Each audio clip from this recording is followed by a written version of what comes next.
देखिए इसमें प्रॉब्लम क्या है, जिस चीज को अब हमें होलिस्टिकली देखना चाहिए आमिर साहब, मसला यह है कि ये बात जो दोनों भाई कह रहे हैं बिल्कुल ठीक ये है कि केसेस हैं 28 अकाउंट जो बताया जाता था। अरशद ने बड़ी स्टोरियां की है, उसी का सारी स्टोरी अरशद की है, A to Z उसकी story.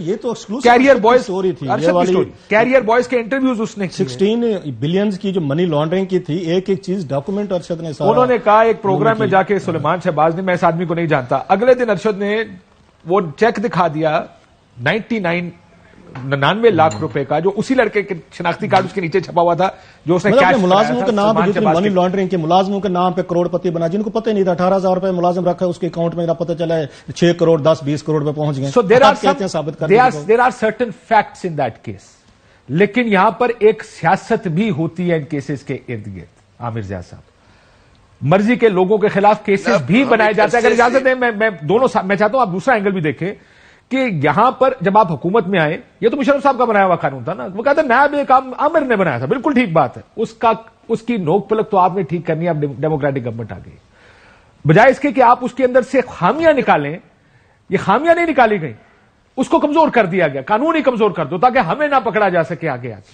So this is the problem, there are two problems. एक ये है कि इन कवानीन को इस्तेमाल भी गलत किया जाता है, एस्टैब्लिशमेंट भी करती रही है, पॉलिटिकल विंच हंटने के लिए पॉलिटिकल गवर्नमेंट्स भी इस्तेमाल करते रही है एक दूसरे के खिलाफ। दूसरा, अगर आपने ठीक करना है उसका भी तरीका बड़ा अच्छा है, आसान तरीका है, उसको बेहतर कर लें। काशिफ, एक हम नौजवानी के दिनों से एक बात सुनते आए हैं पाकिस्तान के हवाले से कि criminalisation of politics and politicisation of crime, जो आज से 30 बरस पहले भी मसला था और वो आज भी मसला है। यानी कि जब आप पे कोई कहते हैं ना क्रिमिनल एक इल्जाम लगता है, चार्ज लगता है किसी जुर्म का, आप उसको पोलिटिसाइज कर देते हैं, तो आपकी सियासत और जो जराइम का जो ताल्लुक है बहुत गहरा हो गया है, और उसमें फिर जो व्हाइट कॉलर क्राइम आता है उसको साबित करना एक बहुत दिक्कत का काम है। अब आइए नैब कवानीन के हवाले से जो हमें बताया गया था और हमें ब्रीफिंग्स मिला करती थी, नैब के लोग दिया करते थे, आपको भी देते थे कि जी पहले इंक्वायरी होती है, उसके बाद हम इन्वेस्टिगेशन के मरहले पे जाते हैं, उसके बाद फिर कहीं अरेस्ट के मौका आता है। तो उन्होंने एक अपनी तरफ से जो हमें बताया गया था कि सेफगार्ड्स रखते। लेकिन सर आपको पता है इंक्वायरी के फेज में लोग गिरफ्तार भी होते रहे पिछली हुकूमत में ना जी, इंक्वायरी फेज में होते रहे एक, लेकिन उसमें एक रखा गया था कि कानून पूरा का पूरा बुरा नहीं कानून था। नहीं, मैं ये बात नहीं कर रहा, इसमें सर ये कदगन नहीं थी, कानून के अंदर ये कहीं नहीं लिखा था कि आप किस फेज में गिरफ्तार कर सकते हैं, ये स्वाबदी छोड़ दी गई थी नैब चेयरमैन की। अब जब आपने एक शख्स के हाथ में इख्तियार दे दिया जिसको मैं लगा रहा हूं एज अ प्राइम मिनिस्टर या लीडर ऑफ द ऑपोजिशन के साथ मिलकर, उसको जब मैंने कहा कि तुमने इसको गिरफ्तार करना, उसने इंक्वायरी फेज में गिरफ्तार करने का ऑर्डर होगा तो वो उधर कर लेगा, इन्वेस्टिगेशन में होगा तो तब कर लेगा। This is where the problems were ना, there were problems with the law. हमने समझा जी नहीं, लॉ में होगा, सुकम होगा, बिल्कुल आप दुरुस्त फरमा रहे हैं, लेकिन जो हमने समझा है कि इंक्वायरी जब तक केस ही नहीं होगा, इन्वेस्टिगेशन के मरहले पे नहीं जाएगा, तो अमूमन गिरफ्तारी की एक मंतक बनती नहीं थी। लेकिन क्योंकि आपने जैसा फरमाया कि अगर सवाबदाद उनकी है, उनकी डिस्क्रिशनरी पावर है नैब चेयरमैन के, तो कर लिया करते थे, लेकिन दैट वाज मिसयूज। लेकिन बात यह कि जैसे कि आप फरमा रहे थे कि बजाय इसके कि कानून को बेहतर किया जाता, मजबूत किया जाता, यहां पर उसको कमजोर कर दिया गया, और पर्सन स्पेसिफिक किस्म की जो तरमीम की गई वो पर्सन शख्सियत को देख के की गई कि ख्वाजा साद रफीक पे ये इल्जाम है तो इसके हवाले से जो है हम उन पर ये चार्ज है तो हम ये कानून में तब्दीली कर देते हैं, मरियम साहिबा पर ये है, फलां पे ये, तो बाकायदा इस तरह से सब कुछ हुआ है इस मुल्क के अंदर, और जाहिर है कि फिर उसकी लेजिटिमेसी जो है वो क्वेश्चन मार्क बन गई है। बात ये, और एक और बात है कि हमारे यहाँ बरसा एक हमने देखा कि मीडिया ट्रायल हुआ, और जब केस बन के गया तो उन्होंने कहा जी 400 लोग या 250 लोग जो हैं गवाह हैं। यानी कि आपने जब नैब ने पूरा केस बनाया वो इस तरह से बनाया कि वो कहते हैं ना कि आप उसमें साबित ही नहीं कर सकते। आपने 2000 वो कहते हैं पेजेस का जो है आपने एक पूरा इन्वेस्टिगेशन दे दिया कि जिसके अंदर बहुत ज्यादा झोल है। अब भी आप पुलिस को अगर किसी को छुड़ाना होता है तो FIR कमजोर बनाती है, कराची में भी होता है, पंजाब में भी होता है, हर जगह पे ही होता है कि आप फ्लॉड FIR बनाते हैं। तो जब आप इस तरह के केसेस बनाएंगे जिसमें 2-4 नहीं दर्जनों सैकड़ों गवाह होंगे और हजारों सफात पे मबनी आप अगर वो दे रहे होंगे बकौल जिसको एविडेंस कहते हैं, तो उसमें गलतियां होती हैं, कमजोर प्रोसिक्यूशन। ये बात आपकी दुरुस्त है, FIA का केस था ये जिसमें ये सारे गवाह थे यहां पर इस मुल्क में।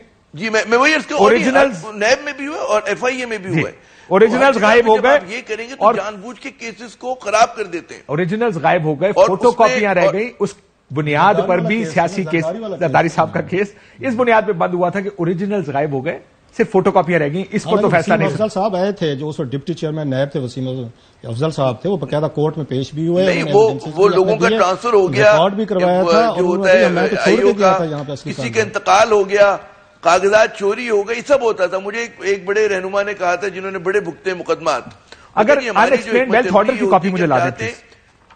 میں ذرا آپ کو دکھاتا ہوں, برطانیہ نے بھی ایک قانون بنایا انیکسپلینڈ ویلتھ آرڈر, ایک سمپل ترین قانون.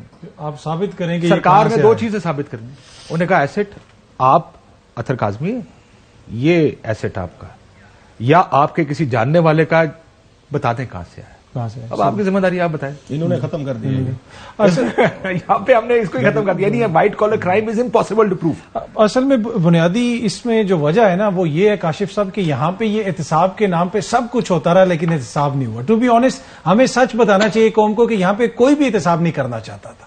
جنہوں نے نیب بنایا کیا وہ احتساب کرنا چاہتے تھے؟ اس نیب میں سے سب سے پہلی چیز پیٹریوٹ نکلے, اس نیب میں سے سب سے پہلی چیز جو ہے پارٹیاں ٹوٹی. اب یہ جو میں نے اسی لیے کہا اسٹیبلشمنٹ نے استعمال کیا نا اس کے بارے میں, اور جب دل کیا وہ عمران خان صاحب اسے کہہ رہے تھے, باجوہ صاحب نے شاید انہیں کہا کہ ان کی مرضی ہوتی تھی کہ کیا ہونا ہے اس کے اوپر. بالکل. اب یار براڈ شیٹ کا اسکینڈل آیا نا تو ہم نے بڑا فالو کیا, ارشد نے بھی کیا, ہم نے کیا, سب نے کیا. اس میں بڑی ایک نا مزے کی چیز تھی, انہوں نے ٹریس کیا تھا براڈ شیٹ نے, جو آفتاب شیرپور صاحب تھے پاکستان سے فرار ہو گئے تھے, $100 ملین کا ان پہ کوئی بات چیت تھی. ان کو انہوں نے وہاں سے جا کے نیو جرسی سے ان کا کوئی اکاؤنٹ انہوں نے ڈھونڈا, یہ براڈ شیٹ والوں. انہوں نے آ کے نیب کو بتایا کہ ہم ایک لیٹر بھیجیں, ہم آپ کو پیسے لے کر دیتے ہیں, یہ واپس آپ لے کے جائیں. پاکستان کا اپنا شیئر تھا ان کا جو بھی تھا, اسی ہی کو آفتاب شیرپور صاحب کو جناب مشرف صاحب ان کو واپس لے کر آئے. اندازہ کریں, جیل سے الیکشن جیتے, اچھا لے کر آئے اور ان کو وزیر داخلہ بنا دیا. یہ جناب مشرف جن کا نام لے تو قوم ناراض ہو جاتے ہیں. ان جیسا جناب سنسیئر تو آپ کے ہاں رولر نہیں آیا. آپ نے اسی ہی بندے کو جس کی آپ نے جا کے ویلتھ جو لے کر گئے تھے, الزامات تھے, وہ جا کے انہوں نے ڈھونڈی اور $100 ملین جو بھی اماؤنٹ تھی اس کا کوئی پتہ نہیں چلا. آپ کیا باتیں کر رہے ہیں, کہاں سے مطلب ہے. ہمارے پسندیدہ لٹیرے ہیں, اپنے اپنے ہم نے پسند کے چنے ہوئے ہیں, پوری قوم نے بانٹے ہوئے ہیں سر. اور ان سب لٹیروں کا یہ پسندیدہ ملک ہے, یہاں پہ کھلی چھٹی ہے, فری فرا, ٹھیک ہے, کھلے کھاؤ. اور مزے کی بات یہ کہ دیکھیں ایک اصول ہونا چاہیے سب کے لیے, جس پر الزام لگے اس کا کام ہے اپنے اوپر لگے الزامات کا جواب پبلک آفس یہ ہولڈر کے لیے زیادہ ہے کہ یو آر دیئر, آپ پبلک اس میں آئے ہیں, آپ کے ڈسپوزل پہ ہیں سارے, آپ کے وسائل ہیں, حکومت ہے, لاز ہیں.